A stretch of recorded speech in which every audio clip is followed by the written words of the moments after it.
Good afternoon everyone. Today we're looking at another one of the Citizen Tsuyosa watches. So let's have a look at the unboxing, shall we? Let's find a knife so I can undo it. Do for now.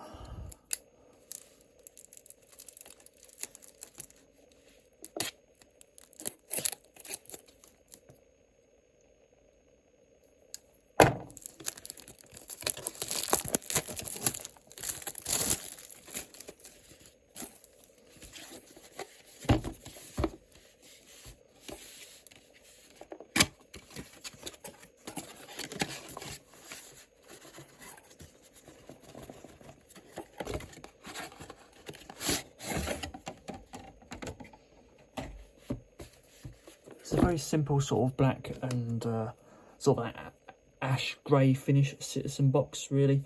Always usually elegant style box, really. Simple lift off lid, as you can see here. We'll just put my gloves on and we'll get started on the watch.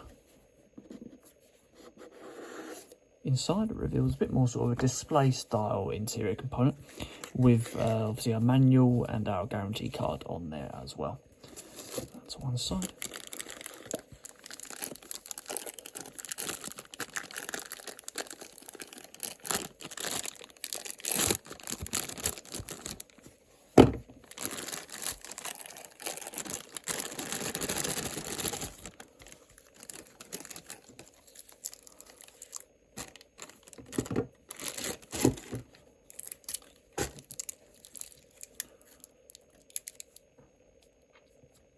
So here we go, guys. This is the Citizen Tsuyosa Small Seconds edition. So it's got a 40mm case diameter with a 11.7mm case thickness. Retails at £320. Weighs probably around about 160, 170 grams. It's got a decent amount of weight to it. And uses a automatic 8322 caliber movement with a 60-hour power reserve. You might have to double check that because I found that online, but I'm not entirely sure on that just because it seemed quite high for a watch that's only sort of £300. I thought there'd be a bit more than that if that had the movement inside. So let's come down to the dial here. So you've got a nice, very nice, pretty dotted blue style dial, as you can see here, housed in a stainless steel case. The overall watch is 50 meters in water resistance and has a sort of a small seconds counter here, just gliding along quite nicely in the back, just there. Fully luminous hands, fully luminous increments. Plain metal ring on the actual, nothing inside the actual face of the watch there, but overall it's a very nice, pretty watch to look at. When you order from Citizen, you get a 5-year warranty from them themselves. Coming out to the casing, it's got a nice polished finish on the actual outside of the casing here. As you can see, the same on the actual ring that surrounds the face. Coming down to the crown, we've got a recessed crown indented just after the 4 PM.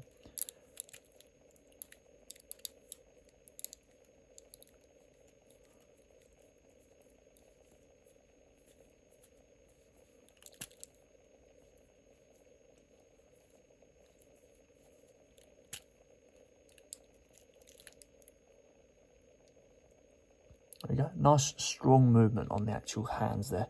Really good amount of feedback.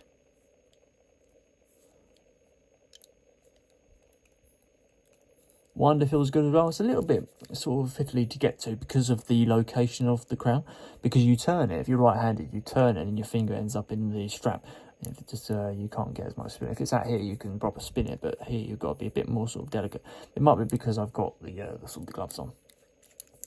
Overall, it's a very nice sort of pretty watch. It gives off weight. There's a good amount of weight to it. I suppose you can call it thin. It looks thin when you look at it, but when you turn around to the side, it's actually quite big. The overall sort of the aesthetics of that curve there, curving quite circular way around that actual face rather than gliding across it like the actual curve on it is quite well defined. It's more defined than a Tissot PRX, for example. Gives it a bit more sort of depth to it. So coming down to the strap is 22mm in width, but this is one of those straps where the size of the link when it meets the clasp is not the same as the actual lug width. So if you want to change the strap, you're going to need a 12mm, 13mm, width strap to slot in there. So similar to a Tissot PRX. The actual links, they're very sort of tiny. They're tiny in terms of, they look a bit like a Jubilee strap. And in the same sort of way in terms of their finish, you've got brush finish on the outside, but you've got huge centerpieces to the Jubilee. Usually Jubilee straps is reversed. You've got tiny little pieces with a polish finish on the inside and a brush finish on the outside, but this one has got large polish finish on the middle and then small brushed outer pieces. Those outer pieces are adjustable by little tiny pins, as you can see on the little links here. So you won't be able to do it with a screwdriver, but you can just knock those out with a pin. And then coming down to the clasp, also where it differs from a Jubilee strap, because you've got a butterfly system. You can get Jubilee straps with a butterfly system, but they're quite rare to come by.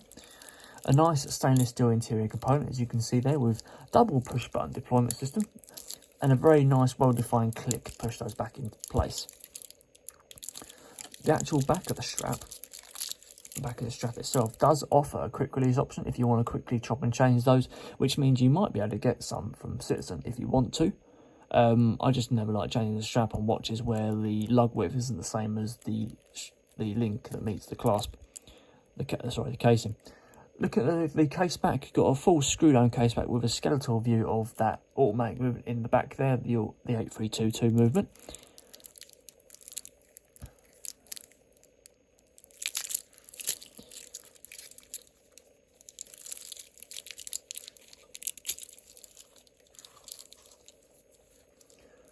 There we go, guys. That is the Citizen Tsuyosa Small Seconds edition.